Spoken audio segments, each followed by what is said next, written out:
Hello friends, welcome to GK study. तो भाई आजकल जो है वो सारे बच्चे एक ही एग्जाम के बारे में पूछ रहे हैं, वो है आपका प्रोसेस सर्वर।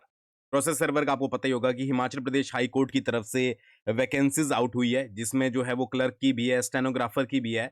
और उसमें एक वैकेंसी है प्रोसेस सर्वर की, जिसके पीछे जो है वो बच्चे बहुत ज्यादा क्वेश्चंस कर रहे हैं। रीजन अब क्या है कि देखो, एक तो आपकी रेगुलर जॉब है, ठीक है जी, रेगुलर है। दूसरी क्या है कि प्लस टू बेस वाले जो है, मतलब जिन्होंने प्लस टू किया वो इसके लिए अप्लाई कर सकते हैं। तीसरी चीज क्या है कि जो जॉब प्रोफाइल है वो इतनी ज्यादा हार्ड नहीं है कि आपको बहुत ज्यादा वर्क करने की जरूरत है।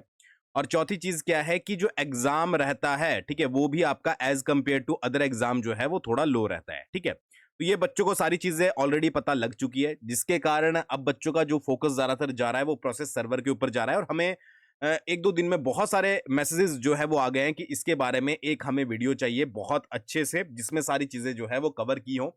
कवर क्या क्या किया है आज की वीडियो में? एग्जाम पैटर्न ऑलरेडी आपको पता ही है, प्रीवियस ईयर की कट ऑफ देखेंगे, सेक्शन वाइज क्वेश्चन कौन कौन से सेक्शन से कितने क्वेश्चन पूछे गए थे ये देखेंगे, और प्रीवियस ईयर का क्वेश्चन पेपर दिखाऊंगा विद सॉल्यूशन में आपको। तो ये वीडियो पूरे, मतलब कि उन बच्चों के लिए पूरी डेडिकेट होने वाली है जो कि इस बार प्रोसेस सर्वर की तैयारी करने वाले हैं, ठीक है।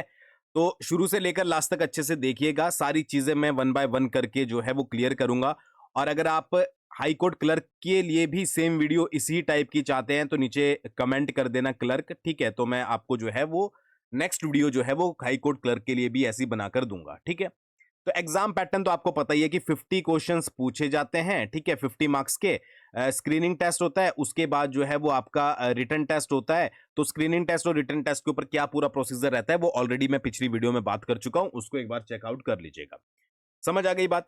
आगे बढ़ने से पहले हमारा प्रोसेस सर्वर का कंप्लीट स्टडी मटेरियल जो है वो आप लोगों को मिल रहा है, ऑलरेडी बहुत सारे बच्चे जुड़ चुके हैं। प्राइस सिर्फ 299 रहने वाला है। 299 भी इसलिए रहने वाला है क्योंकि भाई जो स्क्रीनिंग टेस्ट है प्लस आपका रिटन टेस्ट है, दोनों की आपको जो है वो यहां पर मटेरियल मिलेगा, ठीक है। कंप्लीट थ्योरी नोट्स जो भी इंपॉर्टेंट है, देखो ये जो एग्जाम होते हैं ना जिनमें 50-50 क्वेश्चन पूछे जाते हैं, इनमें आपको सिलेक्टिव पढ़ना बहुत जरूरी है, ठीक है। तो आपको कंप्लीट नोट्स मिलेंगे जो भी इंपॉर्टेंट होंगे, प्रैक्टिस क्वेश्चन मिलेंगे, प्रीवियस ईयर के क्वेश्चन मिलेंगे, वन लाइनर मिलेंगे, मॉक टेस्ट मिलेंगे सॉल्यूशंस के साथ।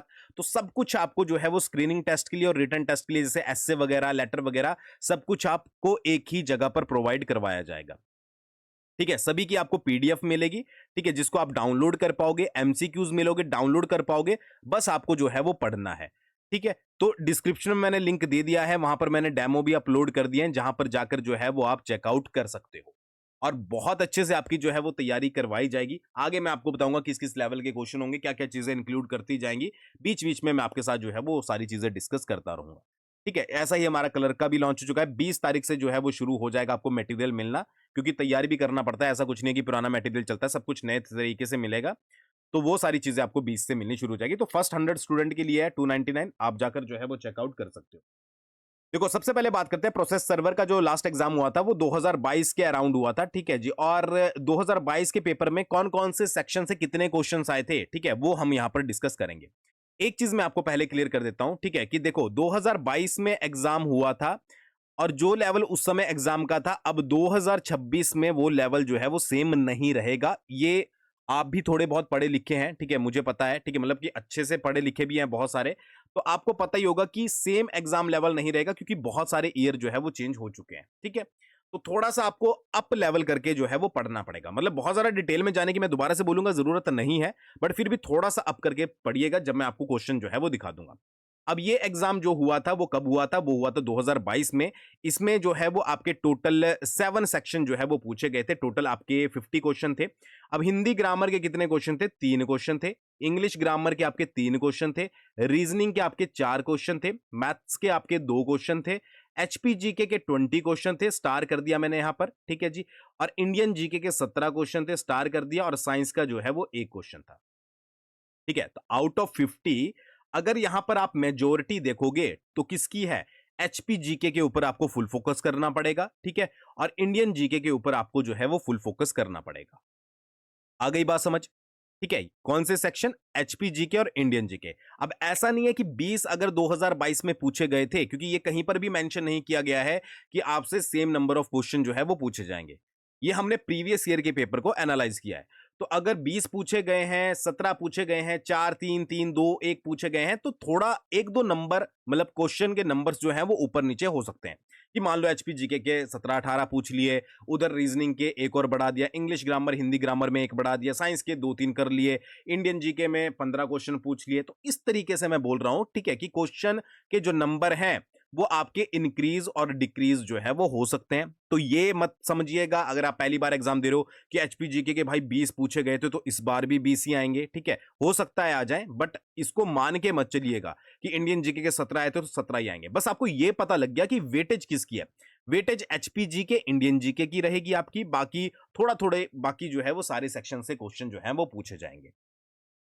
समझ आ गया? तो ये आपका 50 क्वेश्चंस का जनरली यहां पर रहता है, जो कि आपको इन्हीं के अकॉर्डिंग तैयारी करनी है। यानी कि आपको 7 सेक्शन जो है वो पढ़ने पड़ेंगे। हिंदी हो गया, इंग्लिश हो गया, रीजनिंग हो गया, मैथ्स हो गया, एचपी जीके हो गया, इंडियन जीके हो गया और साइंस हो गया। और इनमें से 2 सेक्शन के ऊपर आपको इंडियन जीके और एचपी जीके के ऊपर आपको फोकस करना पड़ेगा। इंडियन जीके में भी अगर मैं बात करूं तो पॉलिटी के क्वेश्चंस जो हैं वो उनके ऊपर थोड़ा ज्यादा फोकस किया जाता है। ठीक है, पॉलिटी मींस जैसे कि आपका हाई कोर्ट हो गया, सुप्रीम कोर्ट हो गया, इस टाइप के। और दूसरी चीज क्या है कि जो स्टैटिक जीके वाला पोर्शन है उसके ऊपर ज्यादा फोकस किया जाता है। अभी मैं जब आपको क्वेश्चंस दिखाऊंगा तो आपको पता लग जाएगा। मतलब जब आप इंडियन जीके पढ़ोगे तो आपको इस तरीके से नहीं पढ़नी है कि आप हिस्ट्री, पॉलिटी और फिर इकोनॉमी बहुत डिटेल में जाकर पढ़ रहे हो। सिर्फ स्टैटिक जीके वाला पार्ट आपको जो है वो करना है। अब जो लोग हमसे जुड़ेंगे उनको तो हम ही करवा देंगे, ठीक है, बट आप अगर आपसे अपने आप से तैयारी कर रहे हो तो आपको स्टैटिक जीके वाला पार्ट जो है वो कवर करना पड़ेगा। आ गई बात समझ? ठीक है, तो ये हमारे पूरे सेक्शन जो हैं वो वहां पर पूछे गए थे। आगे बढ़ते हैं, बात करते हैं 2022 की कट ऑफ के बारे में कि 2022 में कट ऑफ जो है वो कितनी रही थी।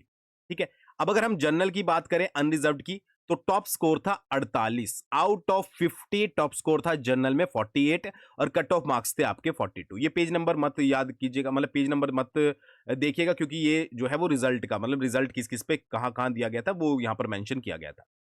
फिर एससी की बात करें तो आपके कट ऑफ मार्क्स थे 42 और टॉप स्कोर था 47। एसटी की बात करें कट ऑफ मार्क्स थे 43 और जो आपके टॉप स्कोर था 47 था। ओबीसी में भी टॉप स्कोर 47 था और कट ऑफ मार्क्स 41 थे अकॉर्डिंग टू पोस्ट। ठीक है, ऑर्थो फिजिकल हैंडीकैप की जो पोस्ट थी उसमें टॉप स्कोर 41 था और कट ऑफ मार्क्स थे 33। ठीक है, और इकोनॉमिकल वीकर सेक्शन के टॉप स्कोर था 46 और कट ऑफ मार्क्स थे 43।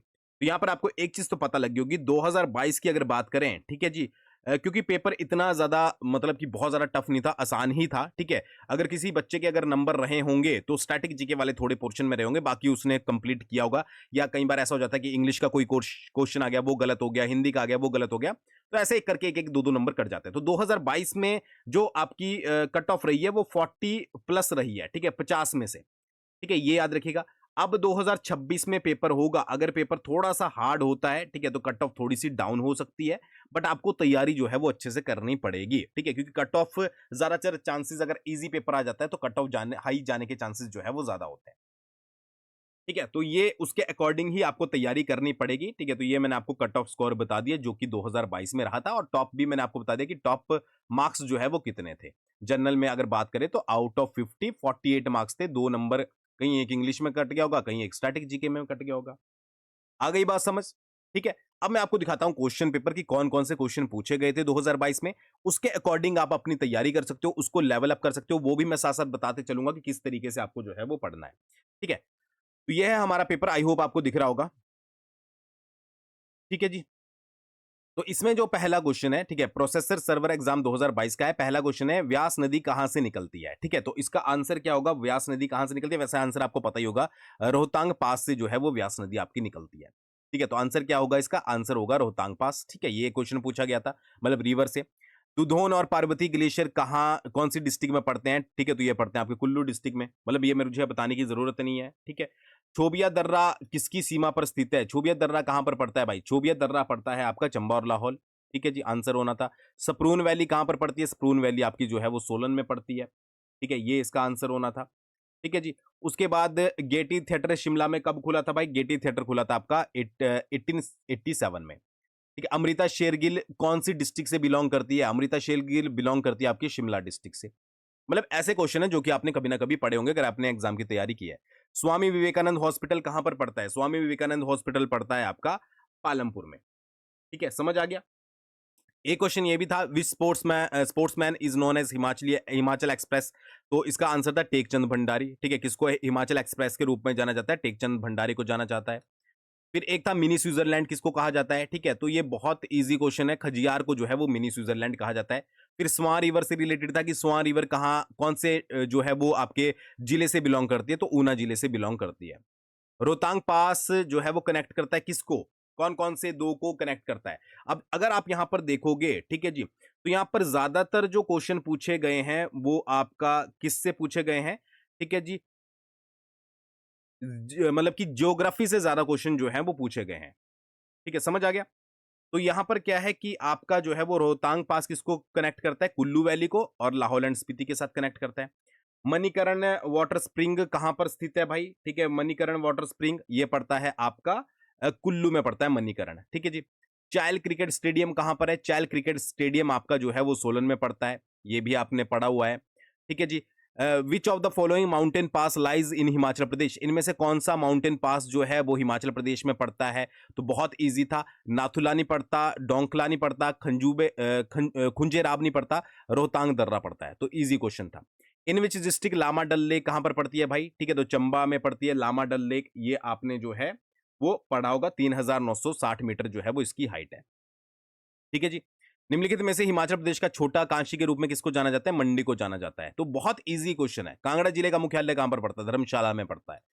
ठीक है, फिर इसके बाद total number of parliamentary constituency in Himachal Pradesh, ठीक है 4, इसका जो है वो आपका आंसर होना था। ठीक है जी, लोकसभा की अगर हम बात करें, कांगड़ा, मंडी, हमीरपुर और शिमला। फिर वो is the present chief justice of high court of Himachal Pradesh, ये 2022 के अकॉर्डिंग पूछा गया था। प्रेजेंट में अगर आपसे पूछेंगे तो गुरमीत सिंह संधवालिया। ठीक है जी, कौन है? उस समय ए सईद थे। इस समय कौन है 2026 के अकॉर्डिंग? वो है आपके गुरमीत सिंह संधवालिया। ठीक है, तो ये मतलब कि आपके जैसे कि ये हाई कोर्ट वगैरह हो गए, इससे रिलेटेड क्वेश्चन है। नेक्स्ट भी वैसा ही था, वो appoint the chief justice of high court. High court के चीफ जस्टिस को कौन नियुक्त करता है? तो भाई प्रेसिडेंट ऑफ इंडिया नियुक्त करते हैं। Which among the following disease is not caused by a virus, इनमें से कौन सी डिजीज है जो कि वायरस से नहीं होती है? ठीक है, साइंस का एकमात्र क्वेश्चन। इसका कालरा जो है वो आंसर था, कोलेरा भी बोलते हैं इसको। ठीक है, जो कि होती है आपकी बैक्टीरिया से। फिर नेक्स्ट क्वेश्चन था, Patanjali is known as the compilation of किसका? योग सूत्र का जो है वो पतंजलि है। फर्स्ट इलेक्ट्रिक सैटेलाइट किसके द्वारा लॉन्च की गई थी? ठीक है, तो स्पेस एक्स के द्वारा लॉन्च की गई थी 2015 के अराउंड। हॉटेस्ट प्लेनेट कौन सा है? ठीक है, ये है आपका कौन सा होता है? वीनस जो है वो आपका सबसे गर्म जो होता है। ठीक है, 465 के करीब जो है वो इसका टेम्परेचर पहुंच जाता है। भारत निर्माण स्कीम का क्या उद्देश्य है? स्टार्टिंग जो आपका स्टार्टिंग उद्देश्य है तो वो है आपका इंफ्रास्ट्रक्चर डेवलपमेंट, इसका आंसर आना था। अच्छा, ओल्डेस्ट पोर्ट कौन सा है? ठीक है, कौन सा पोर्ट जो है वो आपका ओल्डेस्ट पोर्ट के रूप में जाना जाता है? ठीक है, तो कोलकाता बंदरगाह, कोलकाता बंदरगाह, या फिर आप बोल सकते हैं श्यामा प्रसाद मुखर्जी जो बंदरगाह है उसको आपका किसके रूप में जाना जाता है? सबसे पुराने बंदरगाह के रूप में, 1870 में बना था। ठीक है, मेरा पेन वर्क नहीं कर रहा है अभी, नहीं तो मैं आपको लिख के भी दिखा देता, बट चलो आपको एक तरीके से पता लग जाएगा कौन कौन से। ठीक है, अलकनंदा और भागीरथी कहां पर मर्ज होती है भाई? देवप्रयाग में होती है। कुछ ऐसे क्वेश्चन जो कि आपने बहुत बार सुने होंगे। ठीक है जी। न्यूक्लियर पावर सेंटर कौन सा नहीं है इनमें से? नरोरा, कोटा, चमेरा, काकपरा। ठीक है, चलो बाकियों के बारे में नहीं पता होगा, चमेरा के बारे में तो पता होगा, हिमाचल में रहते हो। चमेरा जो है वो न्यूक्लियर पावर सेंटर नहीं है। ठीक है, तो इसका आंसर चमेरा होना था। अब देखो करनी कैसे तैयारी है अगर आप खुद से करोगे। विच of the following is not a nuclear power centre, मान लो आपको पता है कि 2022 में ये क्वेश्चन पूछा गया था, तो इसके अराउंड घुमा के क्वेश्चन कर लो। जैसे कि आपका कि बिगेस्ट न्यूक्लियर प्लांट कौन सा है? ठीक है, बिगेस्ट कौन सा है? जैसे कि आपका कुडनकुलम न्यूक्लियर पावर प्लांट है जो कि तमिलनाडु में है, वो आपका बिगेस्ट है। ठीक है जी। उसके बाद ओल्डेस्ट कौन सा है? ठीक है जी, तो तारापुर जो तारापुर एटॉमिक पावर स्टेशन है महाराष्ट्र का, वो सबसे ओल्डेस्ट है। तो ये इस तरीके की चीजें आपको जो है वो पढ़नी है। ठीक है, बाकी जो हमारे साथ जुड़ेगा उनको तो हम करवाएंगे ही। Filament TV institute of India कहां पर लोकेट करता है? ठीक है जी, तो ये करता है आपका पुणे महाराष्ट्र में। ठीक है, अब अगर कोई महाराष्ट्र याद रख लेगा तो महाराष्ट्र के तो दो ऑप्शन दिए गए हैं, बट आपको याद रखना है पुणे महाराष्ट्र में। वर्ल्ड रेड क्रॉस डे और रेड क्रिसेंट डे कब मनाया जाता है? 8 मई को जो है वो ये आपका सेलिब्रेट किया जाता है। ठीक है, which is the largest island in the world, largest island कौन सा है? ठीक है, तो वो है आपका ग्रीनलैंड। ठीक है, सबसे बड़ा आइलैंड कौन सा है? ग्रीनलैंड है। भारत में वर्तमान मुख्य न्यायाधीश कौन है? ठीक है, प्रेजेंट के 2000 मतलब कि अकॉर्डिंग टू 2022 पूछे गए थे, बट अगर 26 की बात करें तो वो कौन है? वो है सूर्यकांत। ठीक है जी, 53rd नंबर के हैं, तो ये आपको याद रखना है। The president of India appoints the जजेस ऑफ हाई कोर्ट, की जो भारत का राष्ट्रपति होता है वो उच्च न्यायालय के न्यायाधीशों की नियुक्ति करता है। क्या ये कंसेप्ट मतलब कि ये स्टेटमेंट सही है? स्टेटमेंट जो है वो बिल्कुल सही है। ठीक है, कौन से आर्टिकल के तहत? आर्टिकल 217 के तहत जो है वो नियुक्ति की जाती है। सबसे छोटा दिन कौन सा होता है? तो भाई 22 दिसंबर जो है वो सबसे छोटा दिन होता है। नालंदा यूनिवर्सिटी कहां पर पड़ती है भाई? पता ही होगा, बिहार। तो बिहार के पास पटना, पटना के समीप जो है वो नालंदा यूनिवर्सिटी पड़ती है। अच्छा, which one of the group, ये रीजनिंग का आ गया, letter is the different from the rest. ठीक है, तो आप इसमें देखोगे ए बी सी, बीच में एक एक का गैप आपको जनरली सारों में देखने को मिलेगा, एक्सेप्ट मतलब कि आरटीडब्ल्यू के। आरटीडब्ल्यू जो है वो इसका आंसर होगा। अगर क्राइम रिलेटेड है कोर्ट से, ठीक है, तो सिकनेस किससे रिलेटेड है? क्राइम का जो मतलब कि क्राइम को कहां पर जो है वो उसको जस्टिस मिलता है? कोर्ट में। ठीक है, उसी तरीके से सिकनेस को कहां पर ट्रीट किया जाता है भाई? हॉस्पिटल में। ठीक है जी, तो आंसर होगा hospital. The right of vote in India is जो राइट ऑफ वोट है इंडिया में वो क्या है? मौलिक अधिकार है, संवैधानिक अधिकार है, प्राकृतिक अधिकार है? तो एक लीगल राइट है। लीगल राइट है अंडर आर्टिकल 326, ये आपको याद रखना है। वैल्यू ऑफ गॉड किसको कहा जाता है? कुल्लू को वैल्यू ऑफ गॉड्स जो है वो कहा जाता है। ठीक है, अगर हम डॉग को कैट कहते हैं, कैट को लॉयन कहते हैं, लॉयन को ऑक्स कहते हैं, ऑक्स को जो है वो कॉक कहते हैं, कॉक को एलिफेंट कहते हैं, तो और एलिफेंट को जो है वो डोंकी कहते हैं। तो एन मतलब कि फार्मर जो है वो किससे अपना जो है वो क्या करेगा? खेत को जो है वो जोतेगा। ठीक है, एक तरीके से। तो खेत को किससे जोता जाता है? खेत को जोता जाता है ऑक्स से, यानी कि बैल से। और यहां पर लिखा है ox is called cock. Ox को हम क्या कहेंगे? बैल को हम जो है वो मुर्गा कहेंगे। ठीक है, तो आंसर होगा मुर्गा। इस तरीके से सॉल्व करना है। ठीक है, फिर अगला क्वेश्चन है आपका, when the Panchayati Raj system introduce in India. तो 1959 को जो है वो आपका क्या किया गया था? 1959 को आपका जो है वो इंट्रोड्यूस किया गया था पार्लियामेंट्री सिस्टम। ठीक है, पंचायत सॉरी पार्लियामेंट्री सिस्टम नहीं, पंचायती राज सिस्टम 2 अक्टूबर को। और कहां पर किया गया था? राजस्थान के नागौर जिले में।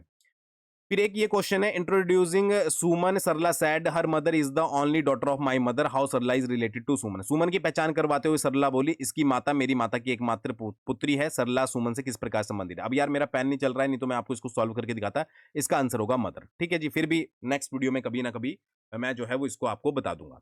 ठीक है, फिर नेक्स्ट क्वेश्चन था, on subtracting 9 from which number the its digit are reverse. ठीक है, तो इसका आंसर आपका क्या आना था? इसका आंसर आना था आपका 54, मतलब जब सॉल्व करोगे तो बेसिक बेसिक से क्वेश्चन है।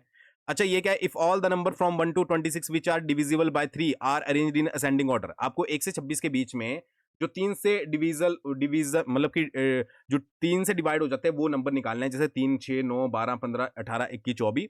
ठीक है, उसके बाद उनको क्या करना है? उनको असेंडिंग ऑर्डर में लगाना है और ये बताना है कि राइट से चौथे नंबर पर कौन सा आएगा। ठीक है, तो वो आएगा आपका 15, करके देखना।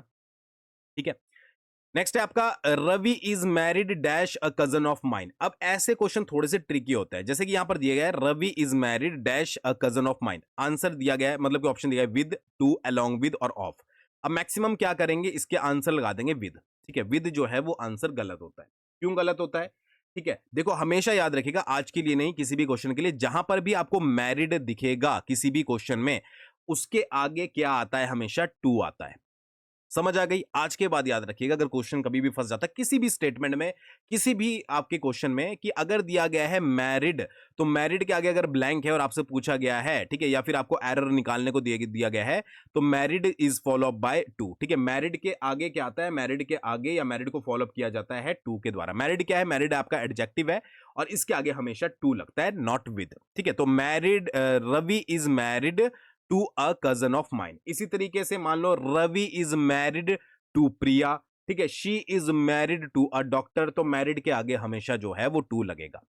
अगला है, I shall stand by you dash thick and thin. अब क्या लगाओगे? इन लगाओगे, इनटू लगाओगे, अबाउट लगाओगे, थ्रू लगाओगे। तो इसका आंसर है थ्रू। ठीक है जी, क्यों? क्योंकि ये थ्रू, थिक एंड थिन क्या है? ये एक प्रकार के ईडियम होता है। ईडियम, ईडियम का मतलब क्या? मतलब कि इसका मतलब क्या होता है कि किसी को आपको सपोर्ट करना, किसी के साथ रहना। ठीक है, तो ये ईडियम है थ्रू, थिक एंड थिन। ये ईडियम यहां पर जोड़ी गई है, तो यहां पर लगेगा आपका थ्रू। ठीक है, the minister has promise to took dash the matter. The minister has promise to look dash the matter at into for about, तो इसका आंसर होगा इनटू। ठीक है, ये क्या होती है? ये आपकी जो है वो फ्रेजल वर्ब होती है, लुक इनटू। लुक इनटू का मतलब होता है कि किसी चीज की आपने इन्वेस्टिगेशन करना, तो कोई मैटर होगा तो उसकी इन्वेस्टिगेशन होगी, तो लुक इनटू आएगा। लुक आफ्टर कब आता है? कि किसी चीज की आप टेक केयर कर रहे हो, किसी चीज को आप केयर कर रहे हो, तो लुक आफ्टर आता है। लुक फॉर आता है अगर किसी चीज के लिए आप सर्च कर रहे हो। लुक के आगे फॉर कब लगेगा? जब आप किसी चीज के लिए सर्च कर रहे हो। लुक के आगे इनटू कब लगेगा? जब आप किसी मैटर में इन्वेस्टिगेशन कर रहे हो। लुक के आगे आफ्टर कब लगेगा? जब आप टेक केयर कर रहे हो, ठीक है जी। और लुक के आगे एट कब लगेगा? जब आप एग्जामिन कर रहे हो या फिर देख रहे हो। समझ आ गया? अगले थे हिंदी के अवनी का विपरीत क्या होगा? अग्नि का मतलब, अवनी का मतलब होता है धरती और इसका अपोजिट होगा अंबर। जिसका जन्म पहले हुआ हो उसके लिए क्या शब्द है? अग्रज, उसके लिए एक शब्द होता है। सोना शब्द किस प्रत्यय, सोना शब्द का प्रत्यय बनता है। सोना क्या है? एक मूल शब्द है।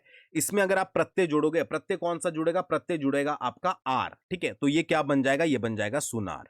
सोना plus R is equal to सुनार। तो ये टोटल 50 क्वेश्चन थे। आई होप आपको समझ आ गए होंगे कि किस लेवल के क्वेश्चन 2022 में पूछे गए थे और किस लेवल के क्वेश्चन आपको 2026 में पढ़ने की जरूरत है। समझ आ गई? ठीक है। तो ये पेपर मैंने जो बताया ये सिर्फ इसलिए बताया है कि आपको जो है वो थोड़ी सी चीजें क्लियर हो जाए कि आपको किस लेवल की तैयारी जो है वो करनी है, ठीक है। बाकी हमारे साथ जुड़ोगे तो आपको अच्छे से तैयारी जो है वो करवाई ही जाएगी, ठीक है। दूसरी चीज क्या है कि क्लर्क के भी आपको अगर इसी तरीके से पूरा एनालिसिस चाहिए तो वीडियो के नीचे कमेंट करके बता देना। Thanks for watching. बहुत जल्दी मिलते हैं नेक्स्ट वीडियो के साथ।